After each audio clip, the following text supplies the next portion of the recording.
Clemson Nashing. All right, Houston, make sure your mic's not blocking Al's head. So bring it down, pull it around. I just don't mind why that was.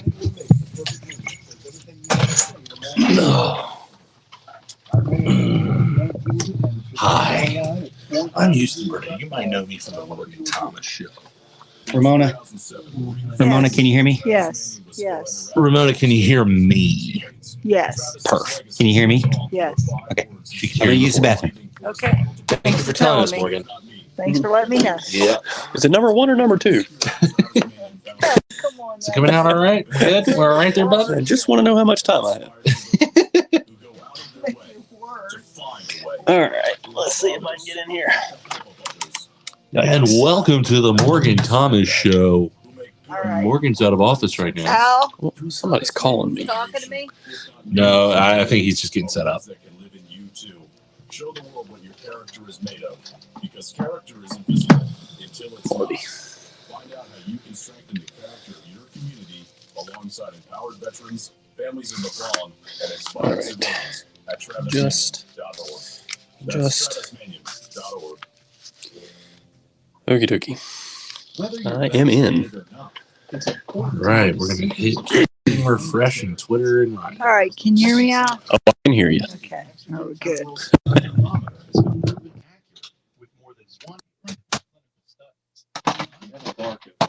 Oh. Huh?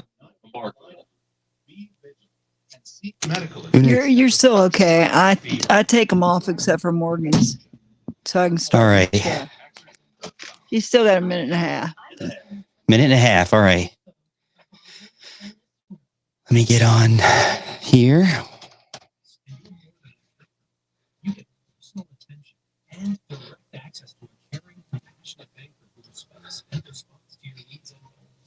Find a bank or a banker near you at parknationalbank.com. Park National Bank, where you mean you. Oh, yeah, Chris Vogel. So there's your potential right there. Nothing goes better with movie, game, or family days than a mom's meal kit. Chris Vogel. We were talking to him. Yeah, I think we were talking to him in the past. Premium proteins and fresh ingredients. I'm also taco and fajita kits will silence even the pickiest. All right. I got it already this time. I'm gonna play the Well, you're open and then the chicken thing. I'll prompt you for the chicken thing. Oh, okay. You're gonna talk for a minute. Yeah. Okay. Join the world's #1 tire brand and begin an exciting career with a company that's dedicated to making a positive impact on our communities and the planet. Michelin is hiring manufacturing professionals in Anderson County. Earn $20 per hour plus shift premium with full benefits for you and your family on day 1, as well as paid vacations and holidays. Applications will be taken starting immediately at readysc.org/Michelin. Production operators must be 18 years of age. Manufacturing experience preferred but not required. Other conditions apply. Michelin is an equal opportunity employer.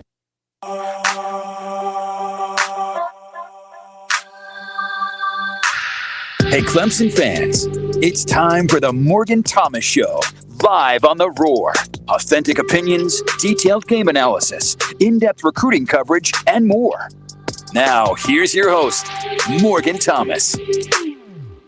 For the thousands watching on Facebook and YouTube, and the millions and millions listening around the world on 105.5 and 97.5 The Roar. Thank you so much for getting in. I'm your host, Morgan Thomas, Army vet, Clemson grad, and I am excited to be here. We are in Clemson, South Carolina, in the Priority One Security Studios. Thank you, Ramona, for staying an hour late for us and allowing us to be a part of the show and provide you more local content to your ears. I'm joined alongside two of the best men to ever co-host my show, and if you've listened to the show, you already know who they are. Big Al Adams. It's good to be here, especially on a Thursday after a Clemson victory over South Carolina. Awesome to be in the studio. We get to talk about a little bit tonight, whether it was against your wishes or not, and we'll speak to that a little bit later. It's a few days past, but it's always good to remind those fans out there of the final score from Saturday. But also joining me is Mr.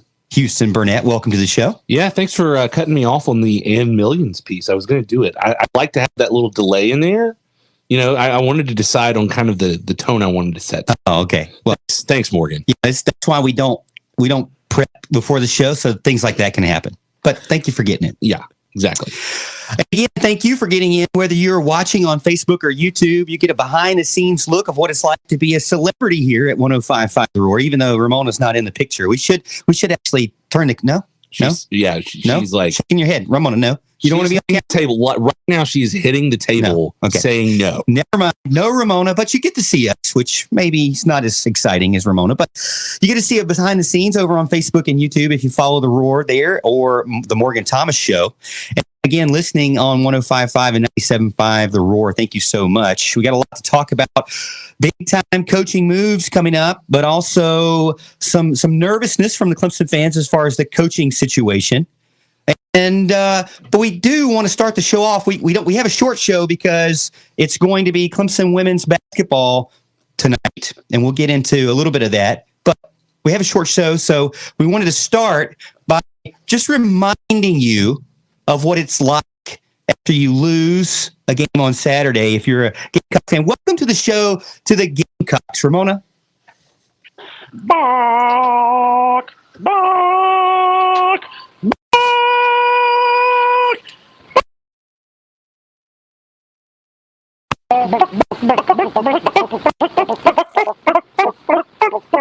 Wow.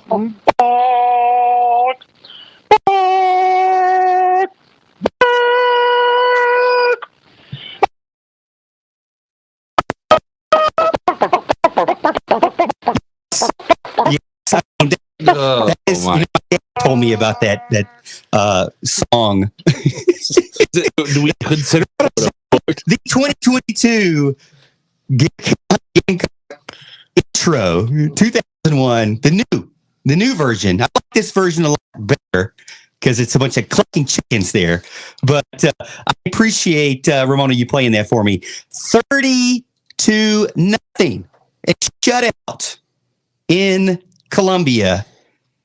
It hasn't been a shutout since we were wee little boys, wee little lads here. Been a long time. Were you expecting 30-0? No, I don't think that's also themselves was expecting 30-0. Especially when you has not looked at the Clemson here this season in South Carolina. Hey, they there were some extenuating circumstances there. And they beat Auburn, and they were going to be able to score a little. Now, you always trust the Brent Venables defense for sure. So I didn't think they were going to score a bunch of points, but 0 is a different story entirely. And it was a great end of the season for us, especially after the dreams were dashed about somehow backdooring into the ACC championship. Houston, did you think that they would go in there and just completely shut them down? I thought 30 points was a possibility. I didn't think 30-0, and that's not a slight to the defense at all. The defense has played wonderful this year. Even if Clemson had dominated, I thought it would be kind of like 2017, where it was a dominating game, and then some junky little points in the end. No, it was wire to wire domination, and it was awesome. It was just great to watch. Going into the game, I watched the Florida game for South Carolina. I watched the Auburn game for South Carolina. And what I noticed, and I said on other shows, is that it was beyond obvious that they had won those games, but were facing defenses and offenses that were drastically slower than what I have been used to seeing, going to and watching every single Clemson game this year. Even as poor executing that Clemson offense has done, they have immaculate speed in the running back position to the outside, and they are finding spots and stars and wide receivers like Bo Collins, and I would say the faux Collin brothers. So we won't call them Collin brothers. They're not brothers. We call them the Collin boys. The Collin boys, Dakari Collins and Bo Collins. The speed on offense was not even possible for them to keep up with, and as far as their defense. And the same thing with the Clemson's defense. When you look at them compared to Auburn, Clemson's defense, Makuba, you've got Mickens, you've got Simpson, Henry, and Murphy. The outside was not possible. And you saw that with Quan White going 22 yards rushing, which a guy thought that would be their main way of being able to get anything going, finished with 22 yards rushing, longest run, 6 yards. Now, I did see a little bit of some good there from Josh Vann, wide receiver, 4 receptions, 38 yards, but no touchdowns. And their quarterback, Nolan Brown, neither one of them really got going at all. But I would say on the Clemson side of things, DJ, he showed, even though he was banged up, he was able to run the ball and showed some flashes there. Will Shipley, obviously way too fast for the entire Gamecock crew there. And then Pace and Maffa just kept beating him up the entire game. And then on defense, you had the star among stars, Andrew Booth, who's a guy who really probably could have intercepted almost every pass gone to him, but caught one. The one that he did catch was even harder than the one that he dropped. He caught by his fingertips.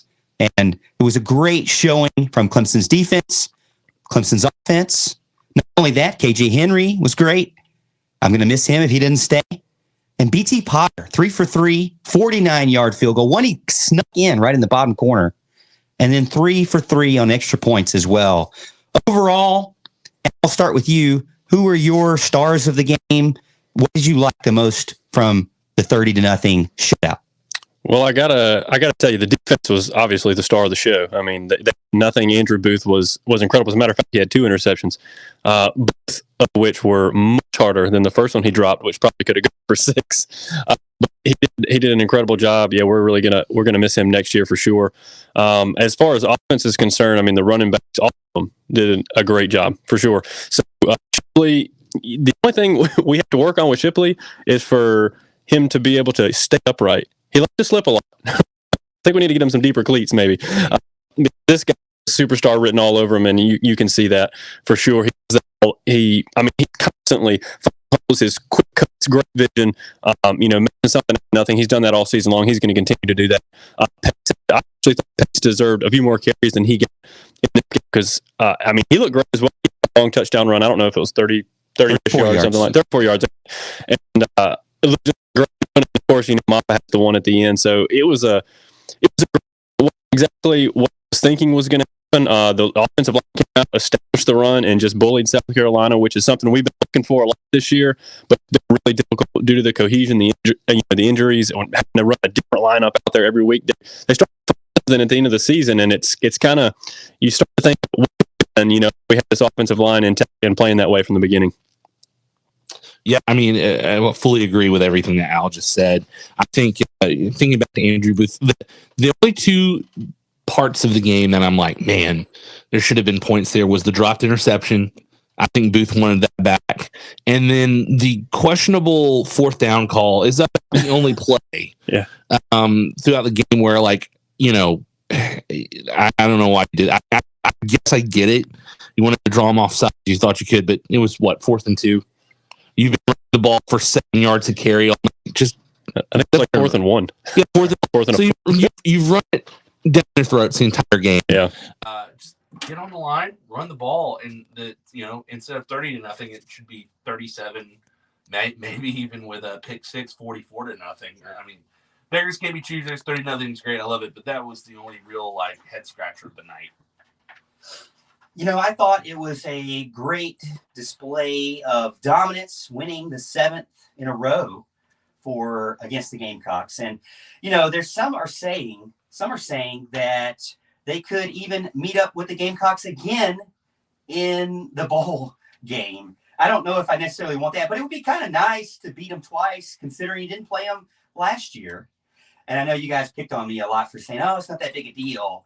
But it is, for me, it's interesting to see photos of Gamecock fans crying about losing that game.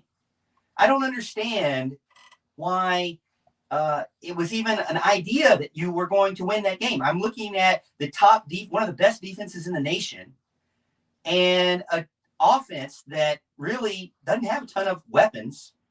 And again, they don't know who their quarterback is going to be, which they didn't that game either. I felt like Clemson's defense. Now, again, I didn't think there was going to be a shutout by any means, but people called me and they said, "Are you nervous about the game?"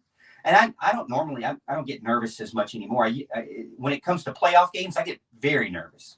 But this year, I really didn't get nervous at all. Maybe it's because the year had wore on me so bad because I didn't, I thought that they should have won every single game. So I didn't get as nervous as maybe I normally do in the Carolina, series. But I felt like that Clemson always had a chance to win the game. I felt like they were always going to win the game. So it really wasn't a debate for me. Something that I thought was interesting, though, no sacks and only 3 tackles for loss. So I felt like, that SEC defense, where was that at? I didn't see any of that. I didn't see any pressure on DJ. He was able to move the ball and able to even run the ball, even with a bum leg, without really having much stress behind the line of scrimmage. And, that's very important to win games in this type of sport. And it wasn't there for Carolina. Now, again, they did have some good spots. They had Cam Smith that had 3 interceptions this year, had an interception on DJ on a deep ball. It was really more of a punt, but it was still a good one there. And then one thing that was really scratching my head, poor Zeb Nolan. At the end of the game, they decided not to let the kicker tie for the school record for field goals, and also not to let the kicker avoid a blank shutout and keep the offense on the field. And what does Zeb Nolan decide to do? He decides to run into the end zone for 23 yards and gets stuffed within about 5 yards to go. I didn't think that was very smart. I think that, if you were a coach in that situation, would you have just taken the points and walked away? Or, since it's a rivalry game, you got to try to score? Go ahead, Jason. I'll take this one. I actually respect Shane Beamer for trying to score, because how many times have we seen Sad Will Muschamp kick sad field goals? So you're saying it's a step up from Will Muschamp? He's at least going to fight to the end, and I respect that out of Shane Beamer. I like Shane Beamer as a person. I mean, I hate the Gamecocks, don't get me wrong, but I think as a coach and a person, he's not bad, and he at least will endure and try to score at the end a touchdown. No sad points, no moral victories. We're going to either take our L or fight to the end. Yeah, no, Houston's 100% correct here. I absolutely. You don't kick the field goal. I wanted them. I desperately wanted South Carolina to try and kick that field goal simply so I'd have something else to make fun of them for. Because that's not something you do at the end of the game when you're getting bludgeoned to death. You don't just kick a field goal to get points on the board. You just kind of man up and try to punch it in the end zone. They were not able to do that, and so I respect Beamer for that as well. I'm with you 100% here. Well, we've got more to talk about. Specifically, what's most important on many Clemson fans' minds right now is the latest on defensive coordinator Brent Venables. What's he going to do? What's Clemson going to do? Oh, what am I going to do if he ends up doing what you're not going to say he's going to do or will do or could do or might do? But we're going to get into that discussion and possibly some bowl location discussions for the Clemson Tigers if we can. Again, we're a short show because we've got Clemson women's basketball tonight against Northwestern, but this is the Morgan Thomas Show. Conference play is finally upon us as our Clemson Tigers head south to take on the all the way to 45 and then stop. All right, 45 on the dot. Thank you. And, do they want me to introduce the show at all? I mean, the game at all? Or? We are 105.5 and 97.5. Okay, yeah, all right. The Roar, gotcha. Where every day is game day. There's only one best friend. You can't have 2 best friends. Dude, that would be hilarious. If you have 2 best friends, this is what happens. you should be like, and now for my best friend, Clemson women's basketball. All right, so we got Krusty Buster gets in. He says, I'm going to be silent right now. Told him they were saying the audio. So Ramona, the audio here, I'm going to have to talk to Ben about it because it pops. It like cuts in and out. Cuts. Yeah, so I'm going to have Ben look at it and see. Hart gets in, says, it's a shame we're putting it all together now. Seems like, without a doubt, we could have beat any team in the ACC. Yep. So we're going straight from the iPhone right now. So if you want, you can. So you have to shout. Yeah, you can have to shout, but they can hear you. Fletcher says the sounds some better. Okay, we appreciate that, Fletcher. Man, you was raging after Georgia. I was raging after Georgia. I don't remember. You probably raged. I probably raged. Knowing me. Latioya says, much better audio now. It was definitely choppy. Krusty says, multitasking ain't bad. That was me, I guess, stepping up and multitasking. Thank you guys for hanging on tight there. Yeah. Audio cleared up now, says Bill Lanham. Thank you, Bill. Much better now, says John. Bill says, choppy audio in my Facebook feed, but I turned it on the radio and watching, so I appreciate that. Yeah, we got a lot of audio stuff. Shipley going to grow and develop, be a Heisman winner within 2 years, much like Christian McCaffrey. Bill says, I'm eating chicken. We kicked them all over the state. Krusty says, I'm trying to stay quiet on that situation. I guess he's talking about Brent Venables. Yes, he is talking about Brent Venables. KJ Henry already is decided. He thanks fans on Twitter shortly after the game. Well, I don't know, John. I felt like I heard Dabo say in his press conference that he hadn't decided, so I wasn't sure. Tyree Ross says, you guys think Brent Venables is leaving? We are going to get into that discussion. Let me share this out because I need to do that. Let me share this out here.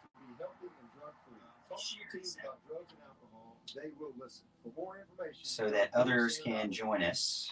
I'm Serena Williams. You watch me live on TV. And I'm the girl from that alien movie you watch on demand. Our worlds have been brought together thanks to DirecTV Stream. Why are you whispering? Because the alien will hear us. Maybe let the alien know you can get DirecTV Stream with no hand. All right. Seems pretty exciting. We are shared out on Facebook, shared out on Twitter. We got about 2 minutes to go, a minute and a half. Let me tell you about some of our sponsors real quick. The Tiger Sports Shop. We don't just dress for success. We TS for success. Tigersports.com. You can go shop there or online in Clemson, or again, Tigersports.com. Everything we wear that is Clemson gear comes from the Tiger Sports Shop. We really appreciate their support. Also, Charleston Sports Pub of Clemson, 359 College Avenue, Clemson, South Carolina. They have locations in Greenville and in the lower part of the state in Mount Pleasant and James Island, among others. Clemson fans and legends dine there, and so do we. So check out the Charleston Sports Pub of Clemson. Then Lana Smith of Live Upstate SC. She is our local real estate expert. She's been doing it for over 20 years and is the expert in multi-house offers. So go check her out. Lana Smith, 864-608-8313. If you are buying or selling, check her out. And then Al, Heating and Cooling Services, Inc. For all your heating and cooling services needs. I don't remember the whole story, but 864-224-7655. Give them a call, residential or commercial. They will hook you up in the summer or the winter. And Al, get in real quick. Tell a shout out to Brady. Oh man, I don't even know if he's watching that, but if he is, Braden, I hope you're with us, man. Hope you're doing good. The cup stacking champion, speed stacking champion. I believe it was Centerville Elementary, man. Dude's killing it, living life like a champ. Nobody does it better than us.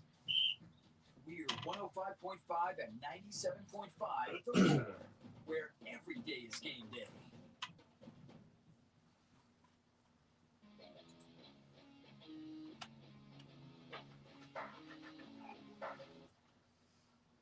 Welcome back in. It's the Morgan Thomas Show on 105.5 and 97.5 The Roar. Again, you can join us behind the scenes over on Facebook and YouTube at the Morgan Thomas Show or at the Roar Facebook page as well.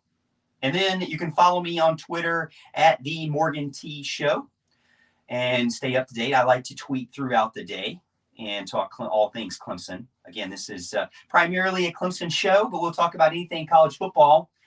Big Al, Houston, and myself are all Clemson grads, and so we really appreciate the support from everyone here at The Roar this season for allowing us to have this 1 hour spot here from 7 to 8 p.m. We really appreciate it. Let's get into it again. The latest on Brent Venables.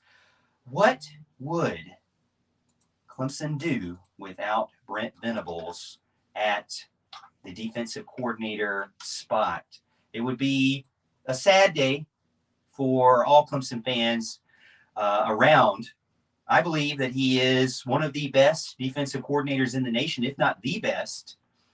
I don't think that he's necessarily complicated in his scheme, but I feel like that he is really good with those last-minute calls and really good at being able to analyze offenses from their film and be prepared. His preparedness, outside of just a few games here and there, but over the 10 years, has been by far amazing. And he started out with the small things. If you remember when he was hired, he started out saying, they asked him in the media, how are you going to fix our lack of tackling?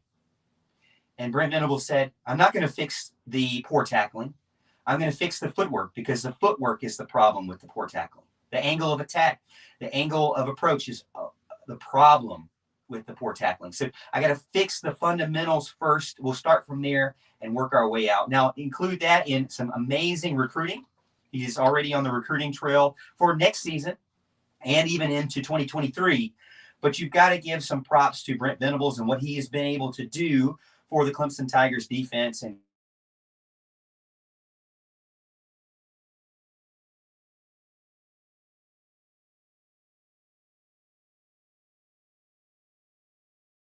pickup for sure. If he goes to Oklahoma, it makes sense because that's where he came from. He's got ties there. He's used to there, and he could return. He would be a big splash hire, I think. I think everybody would want that, and a lot of Oklahoma fans want that.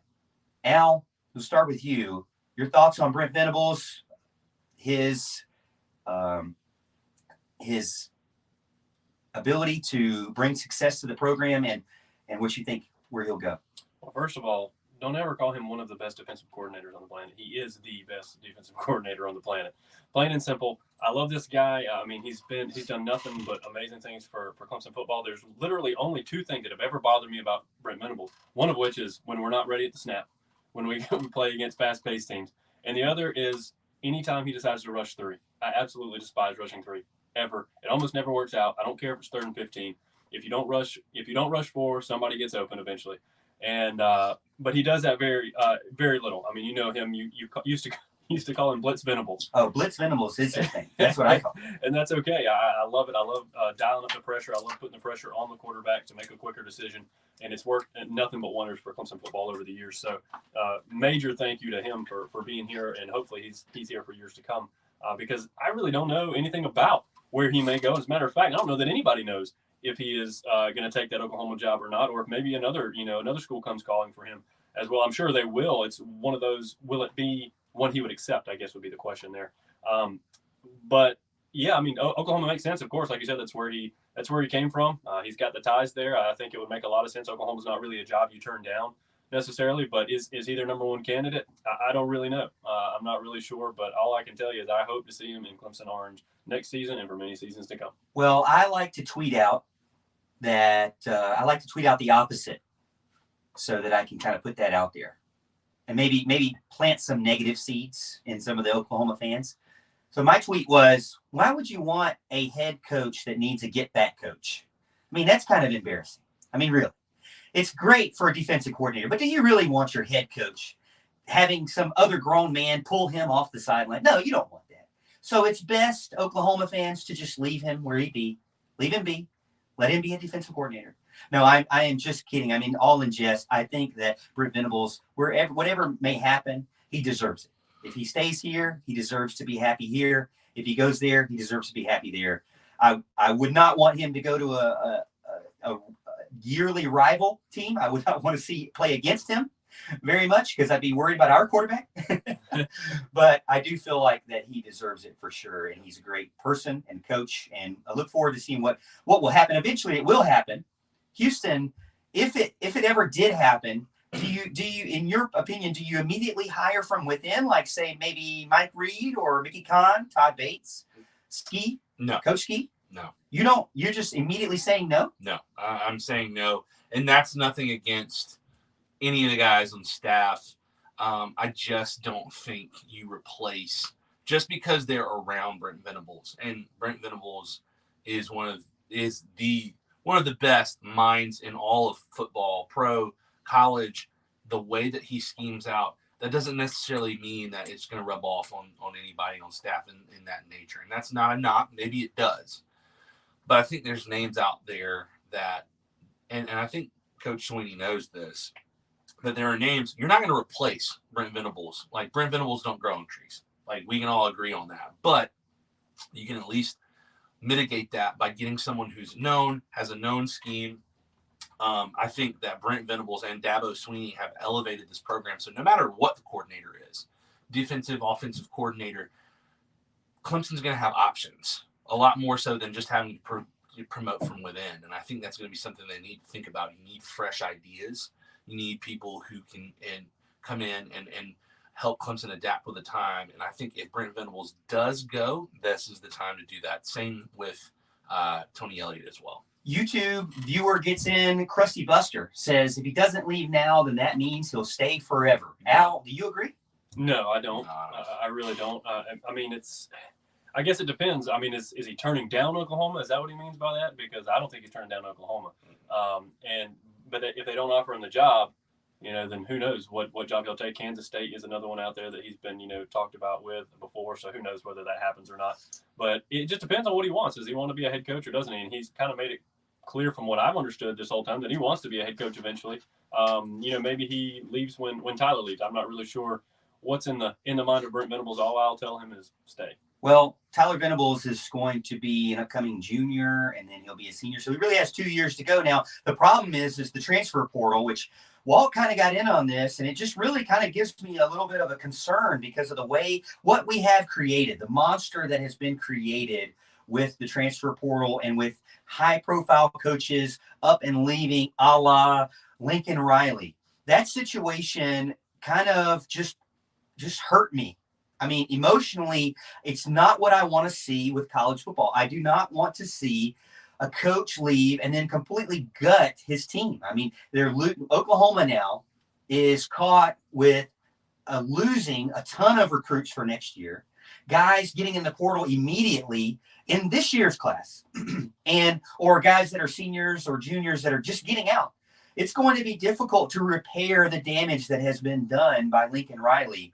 And you got to think, if Brent Venables leaves, could there be some recruits that leave with him? Right now, of the 14 players that are committed for Clemson in 2022, I believe you have 9 of those are defensive commits. That's a large class of defensive commits for your total. I don't want to see that at all. I don't want to see Clemson having to restart and reset. But I do think there is a balance there. I want to see situations like Dabo Sweeney and Jeff Scott, where you literally go down there and wish him well, where you're literally during the press conference being his biggest cheerer, being his biggest cheerleader. That's what being a good leader is about. What Lincoln Riley did is not being a good leader. What Lincoln Riley did behind the scenes with his defensive coordinator, talking to recruits on the recruiting trail, and then all of a sudden their top 2 schools are USC and a team not Oklahoma. That stuff is, I think, something that you could sue over. Breach of contract in some situation. I guarantee you this situation, if it's not going to cause teams to try to, or the league as a whole to try to figure out how to better manage this, it's going to cause universities to start putting in clauses that are a little bit more tighter, a little more stringent. If you leave, guess what? You're going to have to pay our university a ton, especially if you just leave after night, right? But I will say, I did see a lot of stuff on the internet about Oklahoma, and I felt bad for Oklahoma. And then the Louisville fans just reminded me, hey, don't forget about all the bad things that we've had ever happen to us. So join the club. If you're a Louisville fan out there, you probably understand what's going on the most. But I think that Clemson is in a good situation because Dabo Sweeney builds the family environment. He grows from within.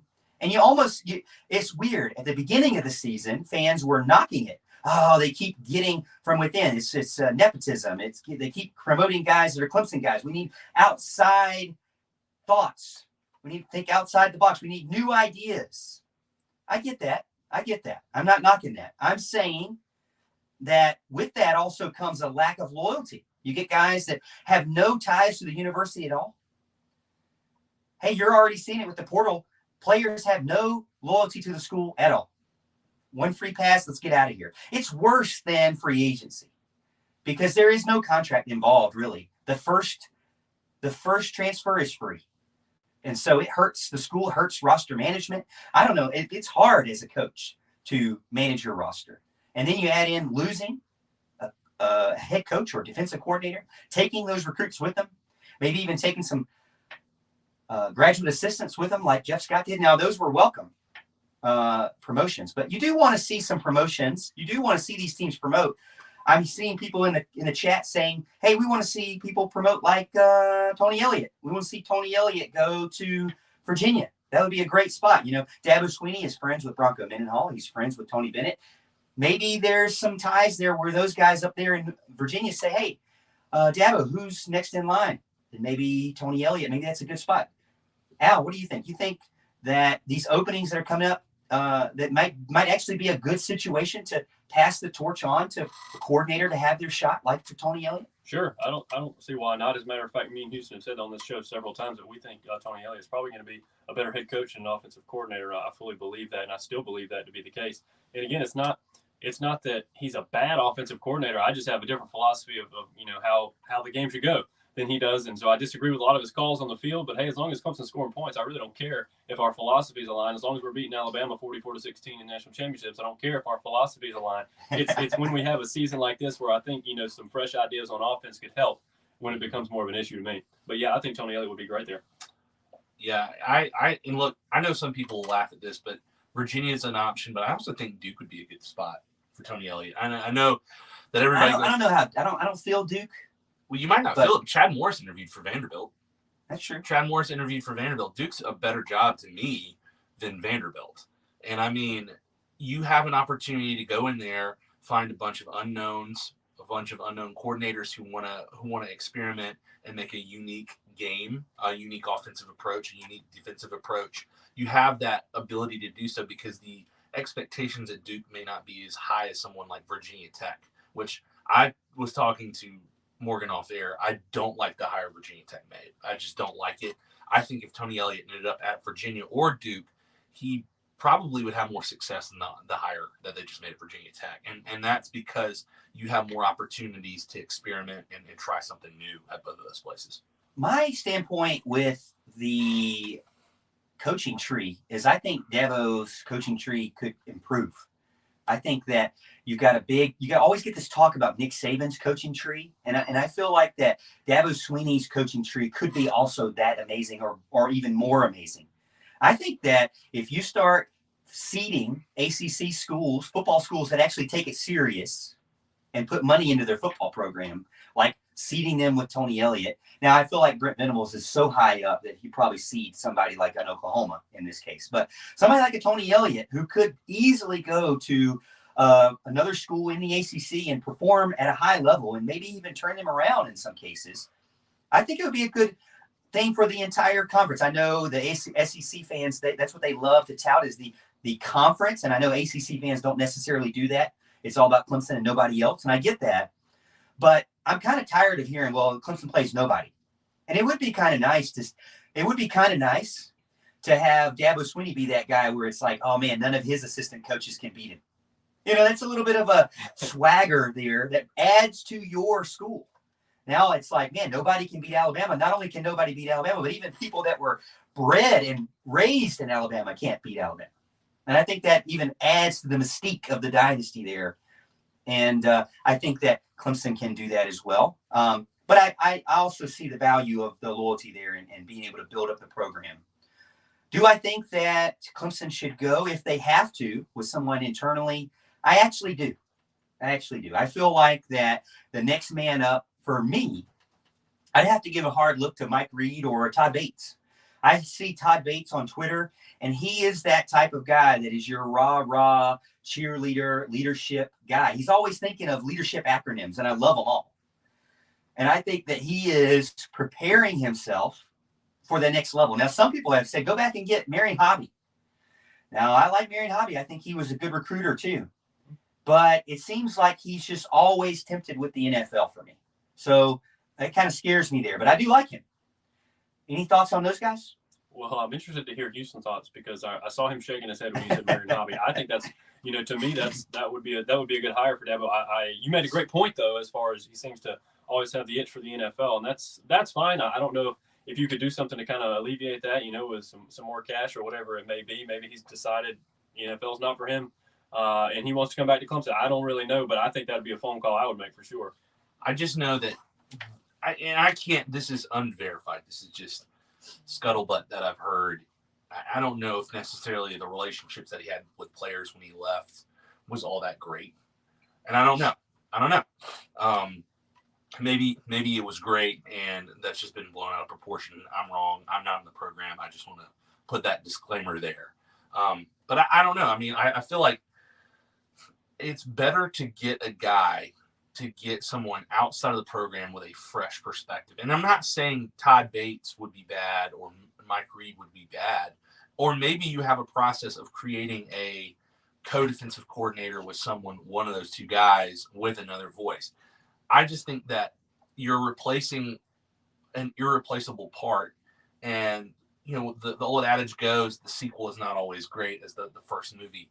I think to mitigate that is, you might have somebody on your staff, but you need a fresh voice, something new that keeps people off balance, whether that's Derek Mason or somebody, I don't know. That's just what it is. Real quick, I was looking at, when we have about 2 minutes to go, fellas, real quick, I was looking at the projected bowl locations for Clemson: Cheez-It Bowl, Duke's Mayo Bowl, Gator Bowl. And what I'm seeing is you've got Wisconsin, Minnesota, Iowa State, Texas A&M, and Arkansas. Of those 5 teams, Al, real quick, what team you want?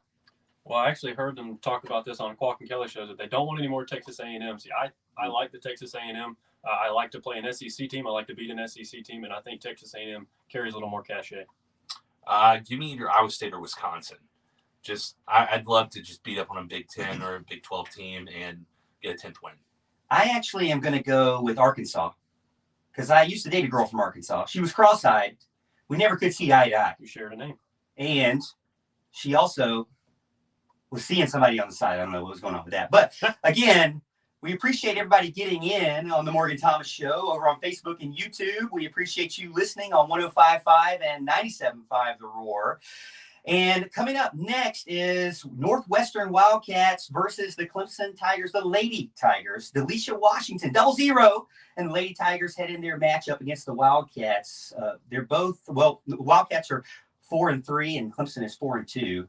Big time. I hear they're really good at the offensive board, so I'm looking forward to see what they can do tonight. Let's see if the Lady Tigers can get a win in the Big Ten ACC Challenge that the men's basketball team seem to not be able to do. But we'll see that. But again, thank you so much for tuning in. Ramona, thank you so much for staying late with us and being a part of the show, producing it for us. We enjoyed you being a part of the show, and it's bedtime for us. Don't forget to wear your orange pajamas. On behalf of Big Al, Houston, Ramona, and myself, we'll see you, Tiger fans, at the top of the hill. WCCP-FM 105.5, Clemson, Greenville, awesome. WAHT AM 1360, Cowpens, 97.5, Spartanburg. We are the Roar. Presented by I think Clemson can get Derek Mason. Kitty City Kevin says, Ramona, you're awesome. Have a great evening. Nothing goes better with basketball than Coca-Cola and Coca-Cola. Yeah, somebody said that on Twitter or on YouTube. Thank you, Ramona. Yes, thank you so much, Ramona. We really appreciate it.